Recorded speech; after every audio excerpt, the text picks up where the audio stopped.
There's only a difference between, okay, well, what is goodness? What is truth? And then we can have a conversation about that, and we'll be happy to show that Islam is the truth, and we can have that conversation. Yeah, so you have that cleared up there, that jihad does not equal holy war. I believe that this is actually a Christian term, holy war. This is not of the Crusades. The Crusades. That's number one. So jihad, to struggle and strive. Then you have also what you had talked about in this aspect, where you had, for instance, if you study history, you had Spain, for instance. You had two fractions of Christians fighting each other, and one is oppressing the other. And then you have these Christians who are opening the doors, calling the Muslims to come in to help. We can use this as one example, right, of a jihad. So then they came in, but they didn't come in now massacring everyone like you had what were the Spanish Inquisitions, where they were just everybody by the sword, convert or die. You had, once they were in, you had Islam because of its. Obviously they came in, there was some fighting, but at the end, people were being oppressed. Now Islam comes in, justice is established, and you can't have peace without the justice. And now people were freely accepting the Muslims. Right. It's hard to imagine because there are so many connotations and stereotypes about what does it mean to have like a conquest. Yeah. Right. But in those Can you say times, an opening where they opened up? Yeah, they opened, and it's basically new management. Okay. It's new management, but it doesn't mean, we're going to go door to door like this is Nazi Germany. Yeah, no. And we're going to put you in camps. Like that, people in prior to the nation state, in the modern period you have nation states, but prior to that you had governorships. Yeah. And people were used to these changes in management. Right? It's just a difference of who you're paying your taxes to. And then there are certain restrictions that will apply depending on who's in charge. But that was something that was normal and accepted. But the thing is that when you have the opening of Egypt, or you have the opening of Persia or North Africa or Spain, okay, it wasn't this bloody massacre. It's from the true perspective, the spreading of truth, and then within those lands, the people would convert after seeing the benefits that Islam is bringing to their land. Okay, we've just been conquered. This is what happened in Persia.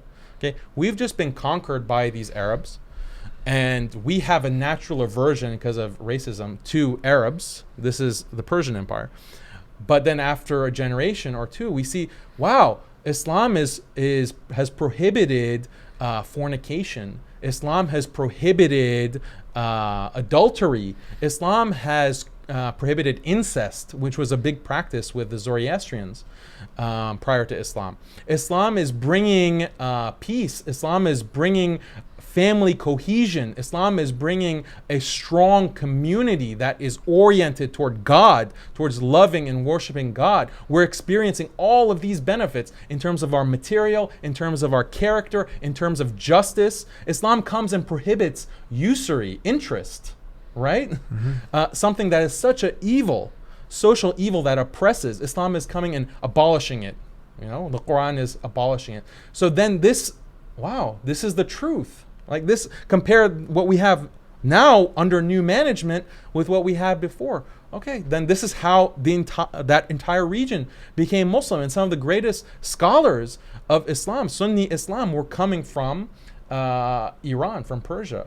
And so that's something that I consider part of my heritage. But this happened all across the Middle East, North Africa.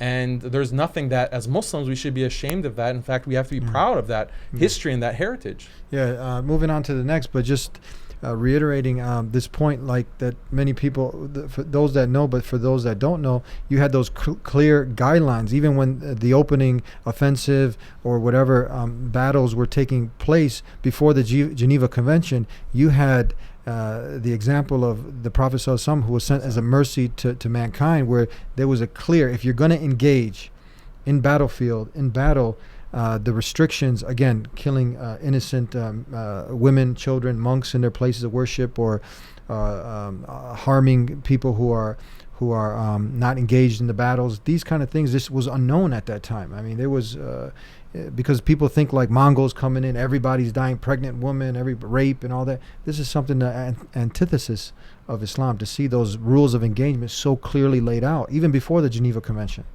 Right. It's something that is contrary to Islamic principles, as you mentioned, to just go and massacre. It's also contrary to the philosophy of Islam at a very deep level. Let me explain why. Because so many of the conflicts in history, the vast majority are on the basis of ethnic conflict, right? You had the Mongols who invaded, and they were an ethnicity, and they were massacring, non-Mongols, right? You have Han Chinese, you have different African tribes, all of this ethnic conflict.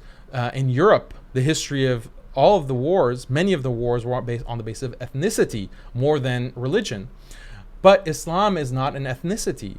Islam is a deen, right? It's a religion, and people can convert to the religion.